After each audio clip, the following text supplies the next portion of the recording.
Welcome to the Lexington Public Library's Tales from the Kentucky Room podcast, where we discuss everything Lexington and Fayette County history. I'm Mariam, and in each episode of this podcast, we will feature a guest that will share a piece of local history. So thank you for tuning in and enjoy. It was February of 2003, and the rumblings of an ice storm started. At the time, this mom of a 3-year-old and a 3-month-old started making vital preparations. Plenty of diapers, snacks, and activities to keep a 3-year-old entertained. Never in our wildest dreams did I think we would lose power and be forced to pack up our daughters to find a place to stay that had power and heat. Lexington came to a standstill. The memory of that ice storm lingers for many of its residents. Here with us today is librarian Wayne Johnson to talk about how that storm was such a defining moment in our weather history. Hi, welcome, Wayne. Thank you so much for joining us on the podcast to talk about this historic ice storm from 2003. Thanks, Mariam. You know, February of this year marks the 20th anniversary of that infamous February 2003 ice storm. In fact, Wednesday, February 15th, is beginning of the exact date. ice Yeah, storm, the exact date. Yeah, just a couple of days away. And it's a storm that people that were around at the time will never forget. Yeah. Lexington's had several notable weather events in its history. You know, there was the sleet storm around Christmas time in 1890. There was a heavy rainstorms in 1928 and 1932, resulting in Main Street flooding. The waters got up like 3 feet, and downtown businesses were flooded. And this was before they got the sewer system updated. So it's much better now. Of course, we had the 1951 ice storm, the April 1974 tornadoes in central Kentucky and the Midwest had a great impact on central Kentucky. People that lived through that won't ever forget it. And, of course, the winters of 1977 and 1978, I was a student at UK at the time, and those were really bad winters, especially if you had an English 101 class at 8 o'clock in the morning, and the professor had to walk. He only allowed us like 2 absences for the whole semester. And I'm like, I had to get up and catch the bus at 7 o'clock, city bus at 7 o'clock in 15. No snow days. No snow days. We did in 77, UK did close one day. I think the first day of the snowstorm. But those winters were really bad for those of us who lived through it. And, of course, nobody will ever forget the January 1994 snowstorm. We could do a podcast on that. Yeah. I actually remember that one as a child, snowing and then taking sledding down the hill behind our house. Yeah, that was a rough snowstorm. I was in high school, I believe, in that time. Yeah. Yeah, and the snow, not only the snow, I think there was 16 inches of snow, but the temperatures just really extreme. I think we may have broken a record or two during that time. I remember the Interstate 75 being closed down for a day or so. So that shut down the whole area for a couple of days. Well, getting back to the ice storm of February of 2003, you know, it compared to these other weather events, it holds a place of its own in Lexington weather history. Now, heading into that weekend, the weather forecast called for a chance of an icing event with rain turning into sleet and ice at some point. We all knew this storm was coming, and we all knew it was going to be an icing event. My recollections at the time was that the storm, it was basically the usual, ice is going to be on the streets, it's going to be tough to drive, and it's going to be very problematic. We knew all that was coming. But nobody, I think, could have predicted, other than maybe the weatherman what was to come. I think the original forecast called for like a 1/4 inch of ice with the storm. It turned out to be closer to 2 inches of ice.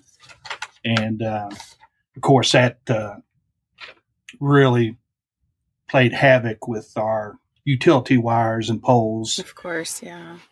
Trees down. Now, the freezing rain began during the evening of Saturday, February 15th. And by the next day, over 140,000 KU customers were without power.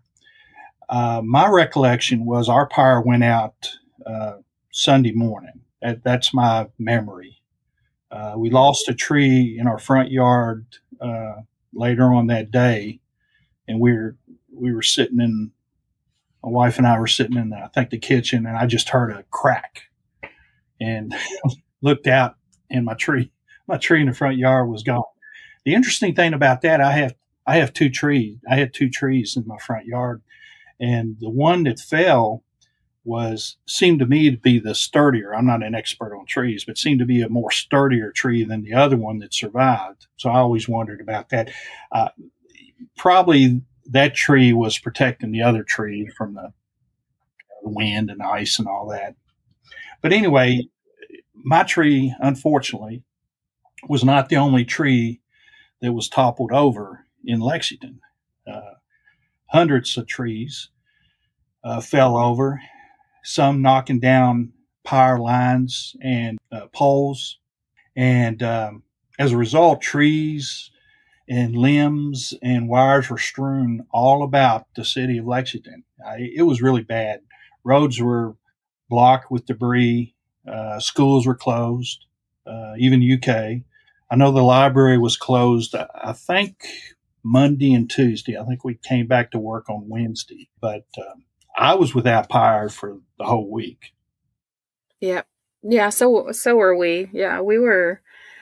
At the time, I had 2 daughters. My 3-year-old, Bayan, who's, gosh, now she's 23, and Sajida was 3 months old, I think. Yeah, we were without power for over a week. We had to go find someplace to live since it was so cold in the house with children. It was kind of rough. So yeah, but I remember preparing for the ice storm, thinking, oh, we'll just have some ice and it'll melt in a couple of days. So I just got like a few snacks, some activities for the girls to do at home. But yeah, lo and behold, the power went out literally instantaneously when the storm started for us. Yeah, when ours went out, see, I was living during the April 1974 tornadoes, and our power went out. I believe that was a Tuesday night, and our power went out, I don't know, 7 or 8 o'clock that evening, and stayed off for the entire night, and came back sometime the next morning. So that was my comparison. I'm thinking, okay, the power's out. The worst that's going to happen. Can't get any worse than the tornadoes of 1974. So I just figured it'll be back on, within a half day or so. Well, needless to say, I was wrong.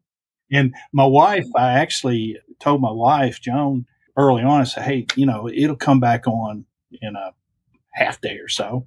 And her parents lived in Wilmore, and they had power. They weren't impacted by the storm.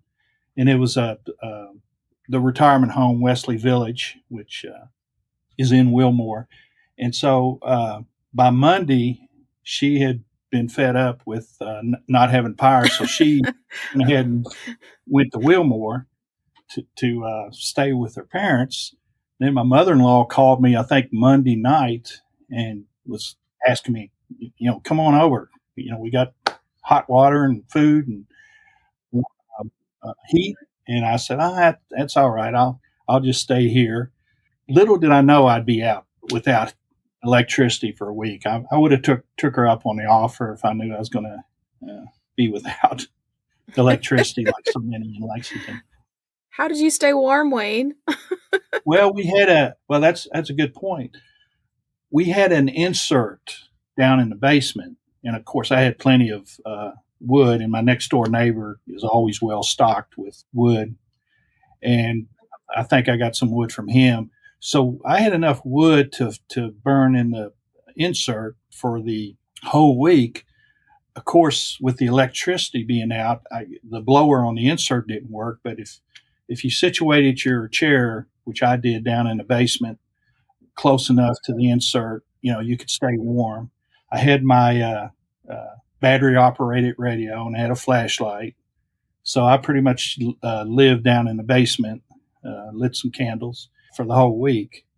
Oh, wow. And I told somebody at the end of the storm that I wouldn't want to go through that ever again, that whole week of, I call it pioneering. That's the term I use whenever I'm faced with dire weather circumstances. I told somebody, I said, I wouldn't want to go through that again, but I wouldn't trade the experience of that 1 week of, just trying to figure out how to survive. And, a lot of people don't, I thought about this even when it was going on. The city of Lexington really dodged a big time disaster, as bad as it was, with the temperatures. I don't think the temperatures got any lower than maybe the mid-20s at night, and then later on in the week started warming up to the 40s. But can you imagine if the temperatures were below zero after the ice storm hit? And no doubt some people like me would have stayed in their house and tried to get through it. But yeah, because our house was was all electric. We didn't have any gas powered anything or any kind of. So we ended up leaving. To friends of ours invited us over, and so we just camped out with them. They had a newer neighborhood with buried power lines, and they had power throughout the whole situation. But I remember driving from our house to our friend's house was harrowing. It was a nightmare getting there, but we had to. So in order to find a warm place to stay. I went to Bree on, I think, Monday afternoon for memorial service, and just driving through the streets. Of course, further on south, it was mostly rain, so they didn't, down in Berea and further on south, southeastern Kentucky, eastern Kentucky, they had to deal more with flooding issues than they did with ice. But those of us north of the Kentucky River, it was a perfect storm. Or imperfect storm, however you want to call it, for the Lexington and in its surrounding counties, because the line of ice only came through our area, bombarded us. If you were south of it, you were going to get the rain. No big deal, other than, of course, the flooding. And then more northern would get more of the snow. And so it was. And I think once you read most emergency services coordinators, they say that it's easier, of course, to deal with snow than it is with ice. Yes.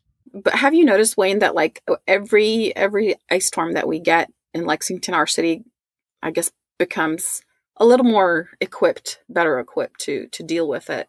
Yes, they learned a lot. We all learned a lot from the ice storm of 2003.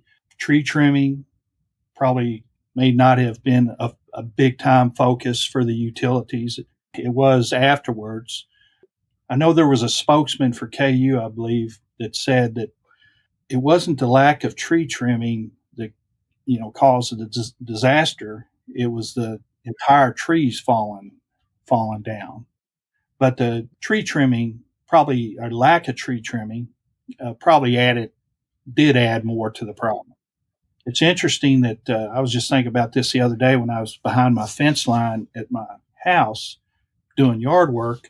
We have a creek right behind our house, and between the creek and my backyard, there's the fence. And I didn't really even know this until about 15 years ago, but that's like my property. That shows you how much I spent. But it was weeds and trees back there. And after the ice storm, whenever a tree limb got over a wire, I went ahead and called KU or the cable company or or the telephone company and say, hey, look, these tree limbs are over the wires, and I'd hate for them to fall over and cause the kind of damage that happened during the ice storm. So they would come out and trim the trees off the wires, but they wouldn't.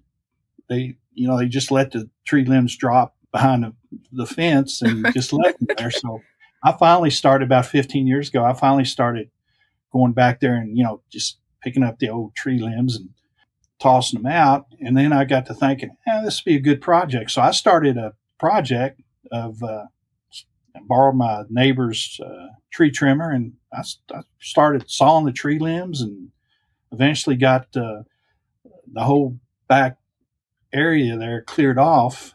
And I guess we can thank the ice storm for that. But I'm still working on it even after 15 years. It's still not totally clear.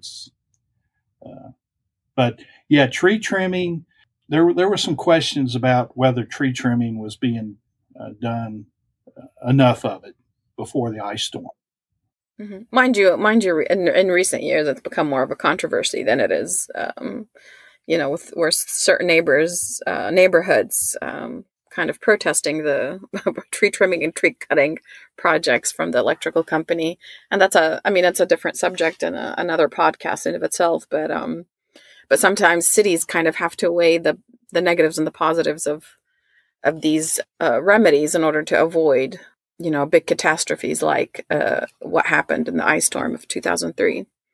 For sure. And I think also, like, when we were looking at houses back in 2014, 2015, we were looking at where the trees were in relation to the house, because we didn't want there to be a good chance of a tree coming down on our house. And of course, we ended up with one that has grown a little too big, too close to the house. But I think with another thing that the city could probably learn is when you're developing neighborhoods, to be conscious of what kinds of trees you're planting and how their growth patterns, and probably make use of our local arborists.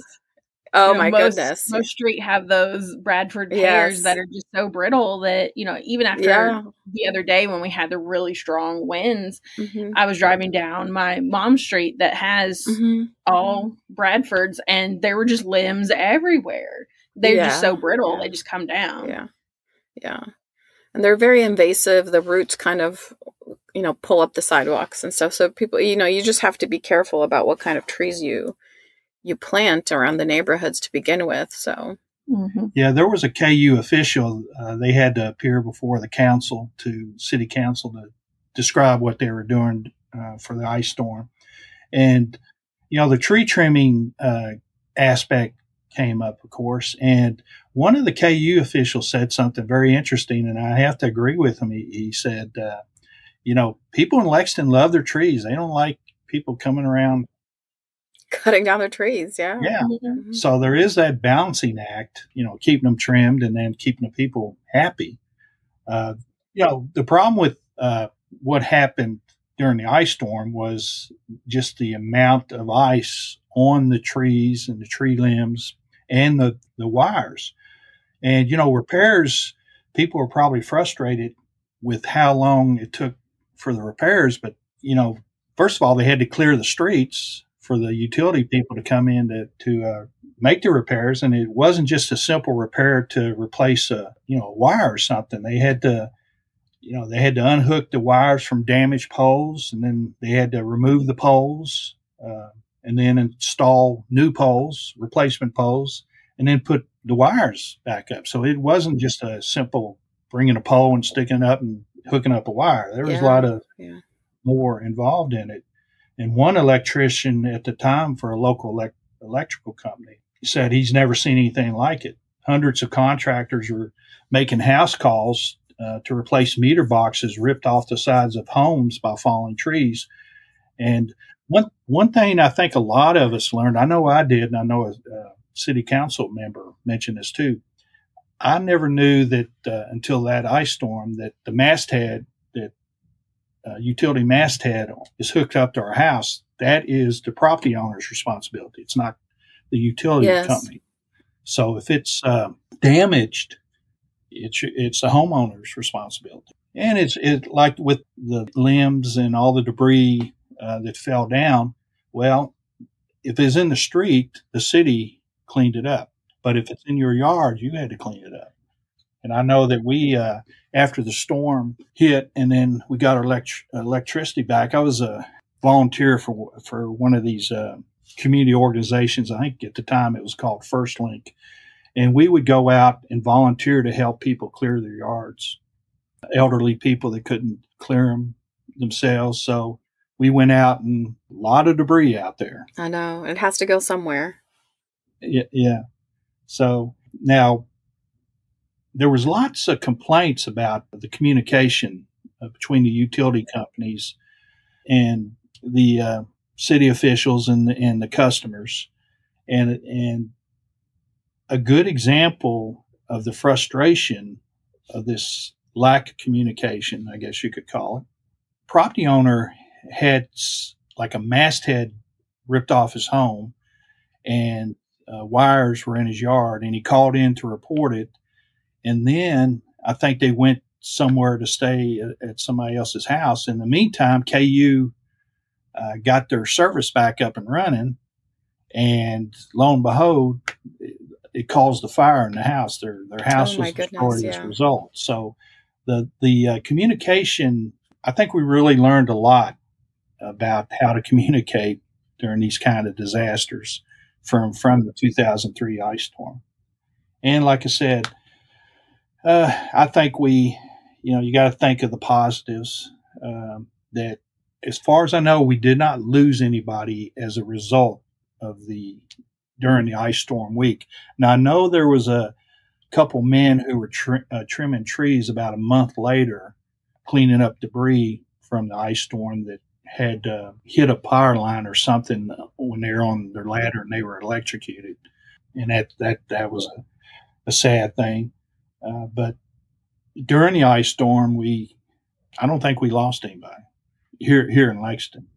Not that I heard of, no. It's from my reading. I don't think we did. But of course, you always think about those that are unhoused, and I think the city did an okay job of getting those people in shelters in the meantime, and warming shelters and all that. So, but yeah, those are the little details that the city has to think about when these storms come through.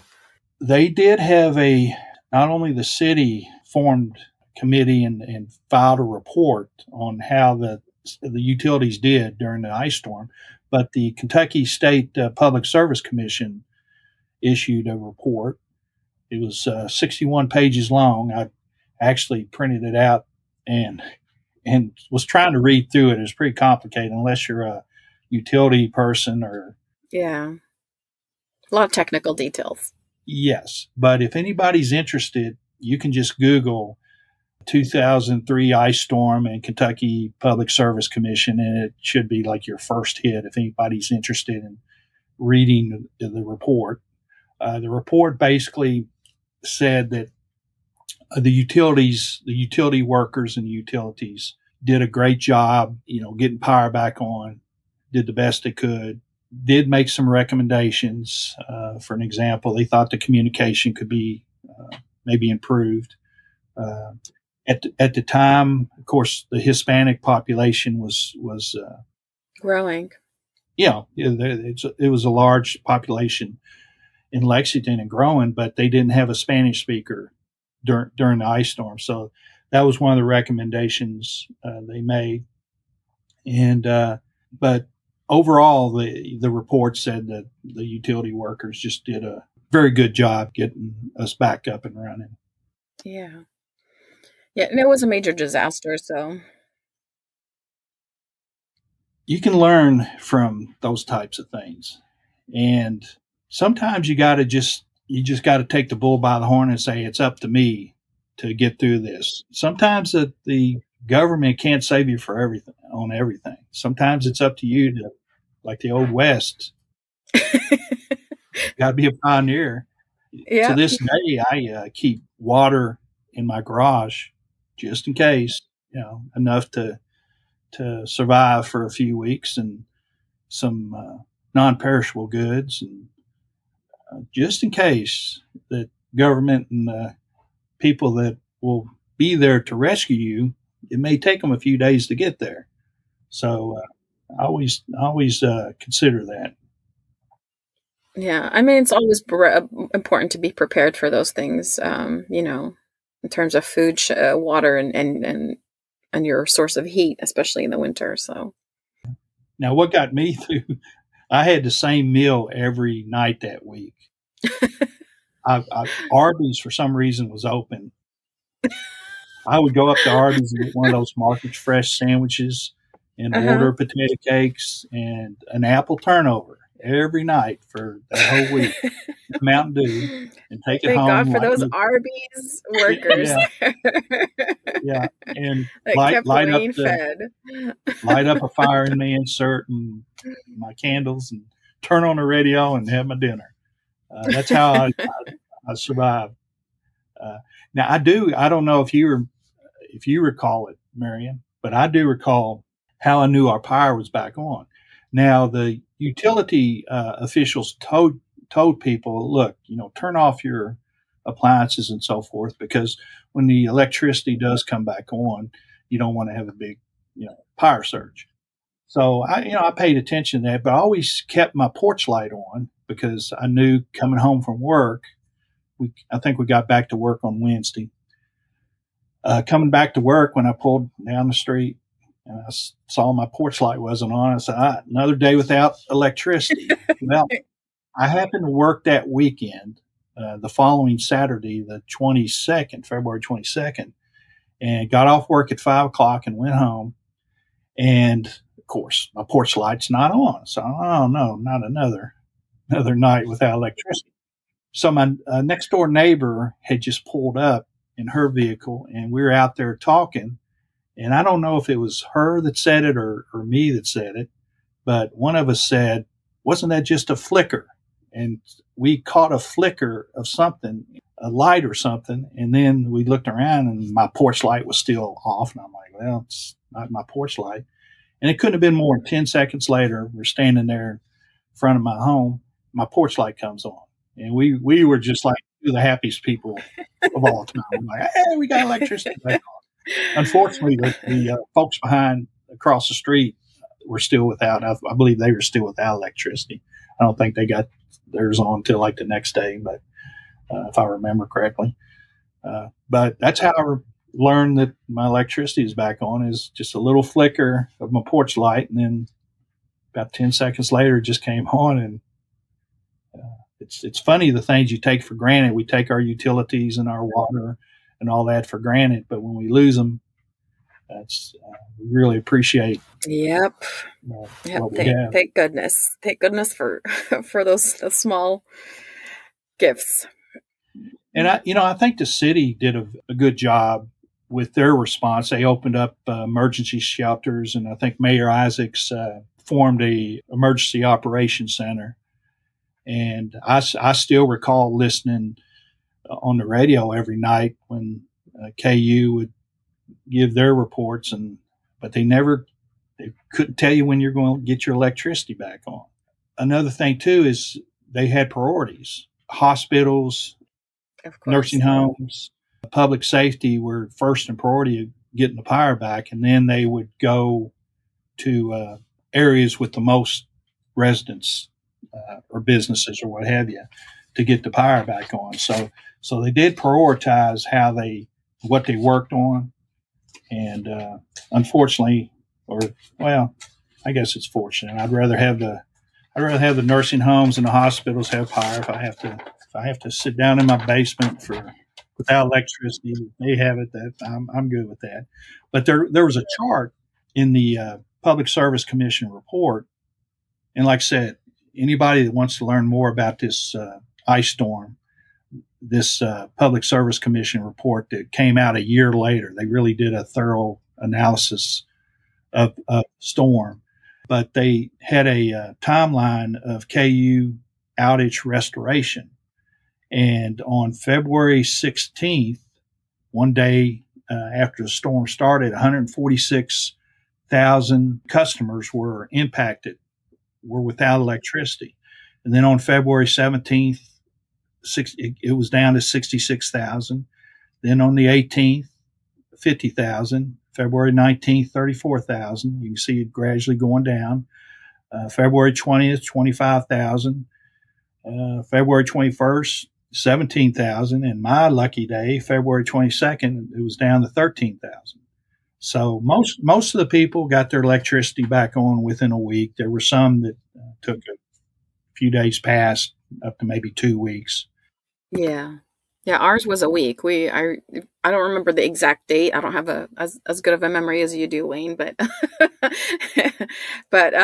we were out of the house for a week before, because my husband would go periodically and check on the house and make sure, all the pipes were not frozen or anything like that. But yeah, it was a week before we got back into the house. Believe me, Mariam, if you were in front of your house and your porch light flickered, you would have remembered. Yes. So anyway, the reports, the city report and the Public Service Commission report, like with everything else, things can be improved, and they made recommendations, and I'm sure the utilities took them effect. Okay. Now, the library you said was open. I guess you were working, and of course they had power. So, did you notice like an influx of patrons coming in to charge their phones, or just to stay in the library to pass the time? Or I was talking to my stepson last night about this, and I was trying to get from. I said, I asked him, what type of phones did we have 20 years ago? He said my memory's great. It's not that the good. flip phones. I couldn't remember. Those little Nokia phones. I couldn't remember. I don't really remember anything, but I was so focused on in those kind of situations, everybody's focused on their own, survival. House. Yeah, that's pretty much it. Yeah. So I don't really remember customers streaming into the library, and I'm sure they came in to get some heat and books to pass the time. And yeah, actually, that's what I did. Yeah, I was a junior in high school, and we were out of school for almost 3 weeks.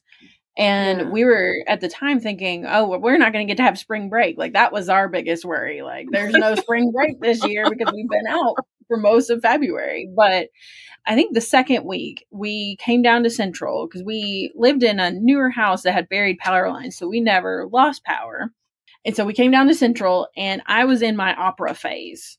And I checked out, at the time you could check out up to $800 worth of stuff. And I checked out $800 worth of opera VHSs and just watched them that whole week. I can't explain my opera phase. I was in the thick of it, and it hit at the right time for me to just blow through, I think, Central's entire collection. Thank goodness for the opera collection at Central at the time. Right. VHS.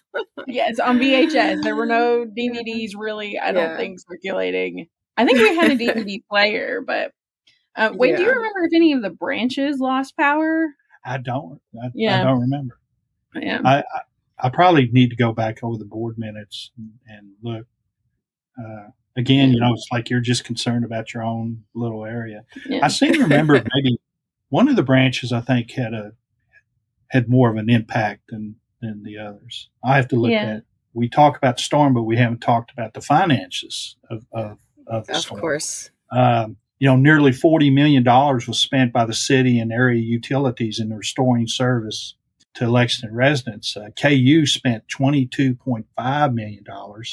They employed 2,334 people, including 1,851 private contractors to replace, like I mentioned, the utility poles, 547 of those, 236 transformers, 187,000 feet of overhead wires and cables, and 10,508 electrical fuses. And that's not to mention all the hundreds of thousands of short fuses of customers anxiously awaiting for their power to come back on. I'm sorry. There was a lot We can't have a podcast without a Wayne pun. No, we can't. Have to have at least one. So it cost, in Alltel, It cost them $7.9 million, the telephone company. Insight, $2 million. The urban county government spent $5.1 million, but they got a 75% payback from FEMA, and then 12.5% from the State Department of Emergency Management. So the cost eventually ended up being $688,035 for the urban county government. And, you know, the utilities had to call in contractors from all over. There was contractors from Kansas City, North Carolina, Georgia, Virginia. Hundreds of workers descended onto central Kentucky to help. You mentioned, Mariam, going to your neighbors. Everybody chipped in to help each other. That's what happens during disasters. People come to help out. My neighbor and I still joke about this. He worked a shift at a company here in town, so I didn't have any electricity. Or once the library opened up, I was afraid of oversleeping because my clock radio didn't have an alarm, and it wasn't even a clock radio; it was a radio. And so we had this agreement that he had to be at work at 6 o'clock, and I told him, I said, "Hey, can you knock on my basement window when you leave so I can get up? So I won't be late for work." So he did that for 2 or 3 days. And we still joke about that. You know, with all the chaos, one thing that went on was, of course, UK basketball. The interest in UK basketball. I mean, it's February. Yeah. A meteorite could be heading right toward us. People would ask, well, what time's the game start? Is it going to impact the game? So anyway, there was a lot of front page news about all the chaos and during the ice storm, and, you know, with the trees down and fire out, utter chaos in the city of Lexington. But amid all this front page news of utter devastation in our Lexington Herald Leader, I found this blurb article on the front page of Wednesday, February 19th. And this shows you where our UK basketball priorities are. Watch the Cats. Even if you've lost the electricity in your home, you're not powerless to watch Kentucky play at Arkansas tonight. The game will be televised on a big screen in Rupp Arena. Admission and parking are free. No outside food or drink will be allowed, but concession stands will be open. More on the upcoming on page D1. So UK basketball still went on. I just saw that and I said, that's the Lexington, Kentucky I know.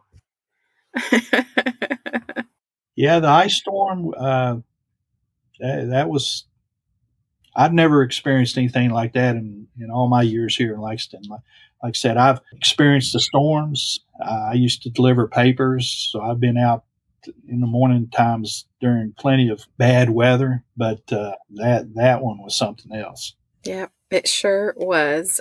Hopefully we're better prepared if something like that happens again. I think we are better prepared. I think so too. And of course the city usually does these commissions and reports after big incidents like this in order for us to learn from and be prepared for the next time. And the utilities also said that the thing to keep in mind as the reason why it took so long for all the repairs is, unlike a thunderstorm or something that comes through, takes down a wire or two or a tree or two, it's not like an entire ice storm over the entire city. I mean, this wasn't just one part of the city. This was all over. And so they were dealing with a much bigger disaster than just a thunderstorm or maybe even a tornado coming through. Yeah. Well, it looks like the city definitely did learn, since we recently did have another ice storm that thankfully wasn't as big of an impact as that one. But yeah, thank you again so much, Wayne, for contributing to this podcast. We really enjoy talking to you as always. Thank you so much. Okay. Thanks, Mariam. We'll see you next time. Bye. Thanks, Erin. Thanks for listening to Tales from the Kentucky Room, a podcast brought to you by the Central Library's Kentucky Room staff at the Lexington Public Library. If you enjoyed listening, please take a minute to subscribe, rate, and review the podcast on Apple Podcasts and Stitcher. If you have any questions about local history or genealogy research, you can visit us in the Kentucky Room to use our collection and newspaper microfilm, or you can email us at elibrarian@lexpublib.org. That's elibrarian@lexpublib.org. I'm Mariam, and we'll be back with another trip down Lexington's memory lane.